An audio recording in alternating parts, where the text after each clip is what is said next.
Alright, I know it's been a minute since I've done an update on this car. I have made some progress on it in the last year since I last made a video. So all of the TCI stuff is installed in the car. It's about ready to go back to Jason now. I am giving it to him with some unfinished business. Some of the sheet metal for the firewall, which we're going to see in a second. I did create some chaos in there. He's also going to have to redo some brake lines. But for the most part, it is a roller right now. All of the TCI stuff is in. So let me walk you through it.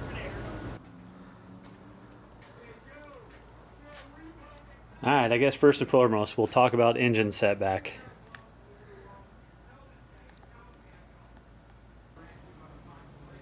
So when I first started to install the engine after the TCI stuff was installed, I tried to push the engine back as far as I could. And once I got it back to where the oil pan was basically just barely hitting up against the rack and pinion, it just clearly wasn't enough. So the can of worms came into, there's no real way to get the front sump of the pan behind the rack without going way behind the rack. So even if I were to put the pan just behind the rack and set it on top of the cross member, that would be a problem because it would just be too high. So basically pushed it back to there. Essentially what that was for was to, one, make sure you can get the drain plug out of there, and two, it just so happened that the way it was locating off of the engine mounts was kind of perfect. So as you can see, there are the standard TCI mounts. And then a little bit back behind there, behind the steering shaft now, are where they are now. So just tacked into place. Maybe a little better shot over here. Standard mount, and the other one all the way back there. It is 13¼ inches difference. And yes, that created a lot of chaos. As you can see, there's basically no room for a carburetor, an air filter. The headers are going to be right on the pedal assembly. The plan here is to go EFI, and more than likely with a distributorless deal with a forward-facing manifold. You know, I've seen cowls cut up before to get an engine back this far and put the carburetor and filter in there, but I don't think we got to go that route, and Jason would prefer EFI anyways. I've seen this movie before, so I'm aware of the things that is going to affect. And while some of those items I am leaving to Jason and the guys at Gas Monkey to finish up, it's pretty rudimentary stuff. So essentially the pedal assembly is going to have to move off to the left-hand side a little bit. Pedals are going to have to be a little bit closer together. We might even do a floor-mounted pedal assembly. Definitely going to be Willwood, definitely be balance bar. But I'll give you a little peek inside the interior here. It's a little chaotic right now with the carpet and the padding, but I'll try to get in here for the transmission and show you guys. So the shifter is basically going to be right at about where your knee would be in the new seating position. So I moved the column back. We're going to move the seat back almost 6 inches. Jason is a tall dude, so it's going to make it more comfortable for him anyways. But essentially, the back of the seat, it does slide and it does pin. So I've already moved it back to a different pinned hole. It can go back even more. Not that I don't think we're going to keep these seats. And I do believe Jason wants to put something a little bit more street friendly in here. With previous testing, not necessarily on this platform, with getting the engine back about a foot, we were able to get about 5% of the weight moved to the rear. So that is the hope, is to try to take about 100, 150 off the front, move it to the rear. The engine is offset to the passenger side slightly. That is twofold. One, trying to get the engine away from the driver's feet, and two, to put a little weight on the passenger side. You know, I don't care how much you try to shove all the little ancillary items onto the passenger side, it is never enough to offset the driver. you know, unless you're a horse jockey and you weigh 100 pounds. The hope with putting the engine back that far is always trying to get it to 50-50 without having to add ballast. You guys know some of the trucks that I drive, we put a lot of weight in the back to try to get them to 50-50. Sabotage has got 400 pounds in it. The Grip Project also has about 400 pounds in it. Sabotage is 50-50, Grip Project is not. But this thing I'm hoping to be 28,000-2900 with it 50-50 without me in it. So on the TCI stuff, I lucked out. These parts actually came off of a display that was at or with Yogi's for a number of years. They had returned it. It was sitting in the shop, so I was able to purchase that, obviously at a discount, and be able to use it on this car. I did a little funny business. You can see on that sway bar, it is not in the normal location. I basically just moved it back closer to the coilover.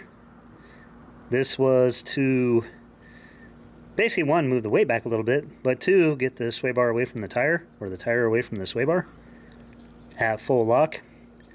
As you can see, this thing's got some tire up front. That's a 315, but honestly, we could go wider. And strangely enough, more recently, talking with Tom Kamen, another teammate with the Trans Am that also got some display stuff, he just happened to get a 7/8 front sway bar, which is weird because we don't make those anymore. This bar here is a 1-inch, but the display also had a 7/8 bar. Because this car is going to be so light, I might keep that bar around for testing. As you can see, our panels are installed, all of this extra space here. I've done kind of a mock alignment on it. Our kit does allow you to set camber and caster with basically a digital angle finder. You can put it right on the steering arm. So one thing about the sway bar, me moving it back, basically you wouldn't be able to put the bar in this position with a traditional front sump oil pan Ford engine. Basically it is going to interfere here. You know, knowing that the engine was going to go back, left this option open for me. If you're running a later model like Coyote, where you can actually have a true rear sump, you could do this. I don't know how much it's actually going to gain me in turning radius. I put my hand in there a little bit ago and the tire ain't even close to it. So the Ackerman's fairly aggressive on these front ends, so as that outside tire turns in, it's not turning as much as the inboard tire. You know, and those of you that know me personally know the pet peeve that it is. Just the phrase Mustang 2 just absolutely annoys me. And as the marketing guy for TCI, I think it's been one of them things that I've chased for 15 years. But our spindle is custom. It's taller, it's got less KPI, it's got a divorced steering arm. It literally has nothing to do with the Mustang 2. So I did run into one snag on the rear suspension. This car already had welded in subframe connectors.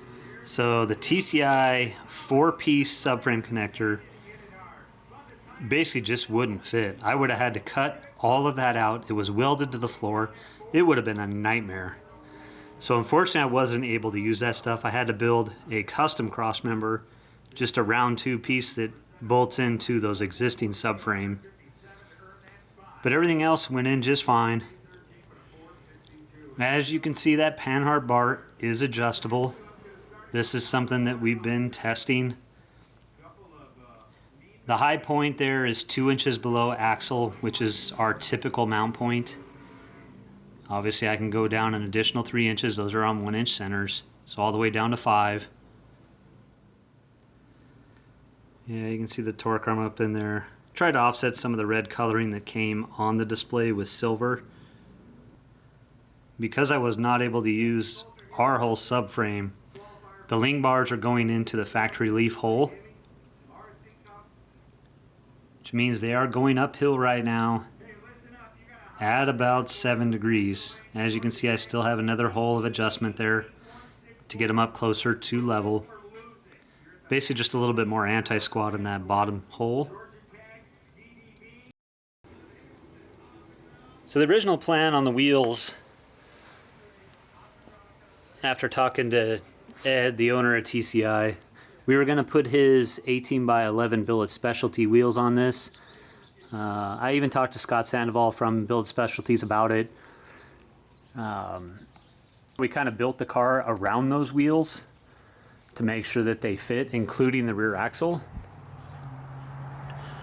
And long story short, it just didn't work out. So we went back to the American Racings.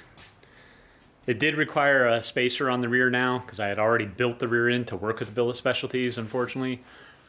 But the wheels are on there, it's going to work. It does have 100 treadwear Nankings on it right now. We're going to end up with 200 treadwear. So it's not really that these wheels were a problem, but they are 17s, so tire options are just not as plentiful. So I did reach out to Caleb and Mike from Willwood. So we've got 13 6-piston in the front, 12-inch 4-piston rears. We're likely going to have 2 sets of pads for it. I've got the street pads in it right now.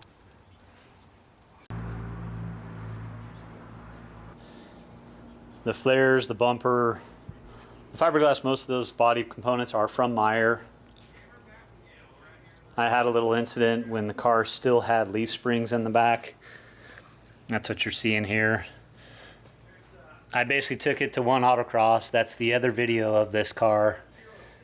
And it wheel hopped really bad and basically destroyed both side fenders back here. So my brother came over and helped me fix that.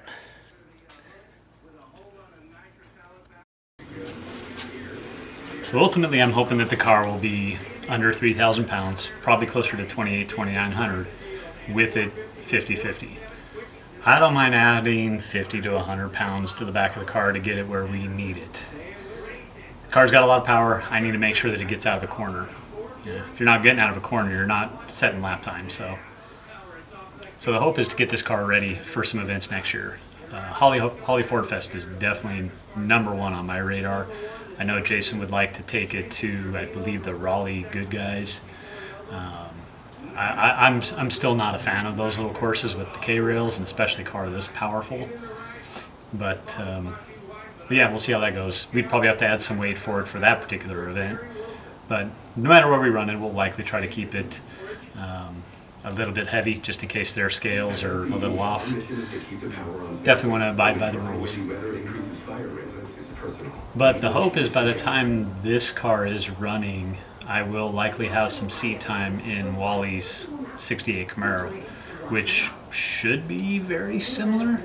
Wally's car will be a little bit more technologically advanced with ABS and traction control, but as far as weight, width, track width, wheelbase, they should be very similar creatures. So coming from a truck to one of these things, I think is going to be a bit of an adaptation. My timing is going to be off for a few events. So hopefully I'll be a little more acclimated to it by the time this thing's running. But either way, I'm excited. This thing's going to rip.